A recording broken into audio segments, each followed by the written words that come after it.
নজর রাখবো পরবর্তী সংবাদে। গতকাল প্রথম দফার ভোট সম্পন্ন হয়েছে। রাজ্যের পশ্চিম আসনের ভোট সম্পন্ন হয়েছে গতকাল এবং যথারীতি সেক্ষেত্রে লক্ষ্য করা গেছে যে ভোট গ্রহণ শেষ হওয়ার পরই কিন্তু যারা নির্বাচনের দায়িত্বে ছিলেন তারা প্রত্যেকেই কিন্তু এক এক করে তাদের নিজ দায়িত্বে এবং পাশাপাশি বলা যায় যারা নিরাপত্তা বাহিনীরা রয়েছেন তাদের দায়িত্বে কিন্তু ইভিএম মেশিনগুলিকে উমাকান্ত ময়দানে আনা হয়েছে। উমাকান্তের যে স্ট্রং রুম রয়েছে সেই স্ট্রং রুমে আনা হয়েছে ত্রিস্তরীয় নিরাপত্তা বলের মাধ্যমে। তবে এই ক্ষেত্রে এখনকার কি পরিস্থিতি রয়েছে উমাকান্ত স্ট্রং রুমের এবং পাশাপাশি আমাদের প্রতিনিধি অঙ্কিতা বর্ধন কি তুলে ধরছে দেখবো।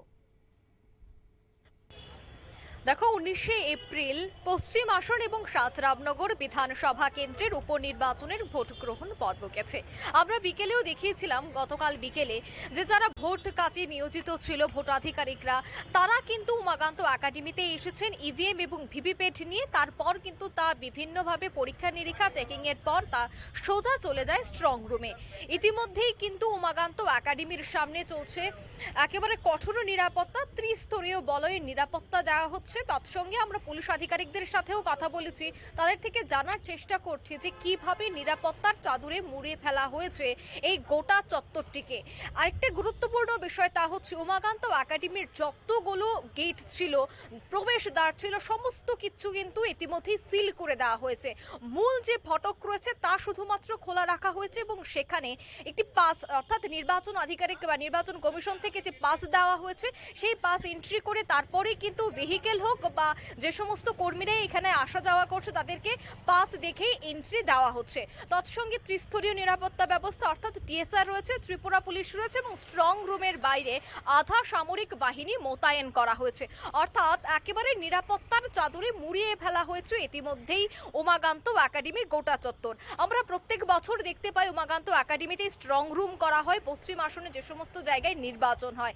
এবারও যেহেতু লোকসভা এবং উপনির্বাচন হচ্ছে সেক্ষেত্রে স্ট্রং রুমে কিন্তু নিরাপত্তা আঁটোসাঁটো রয়েছে।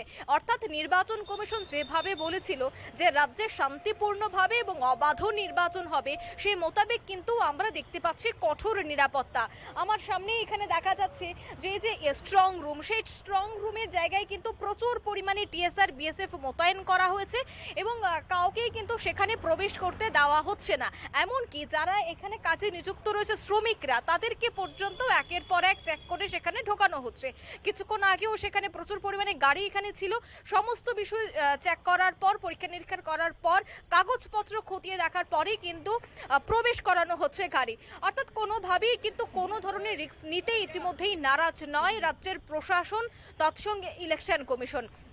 তাই আমরা কিন্তু গোটা চিত্রটি আপনাদের সামনে তুলে ধরেছি।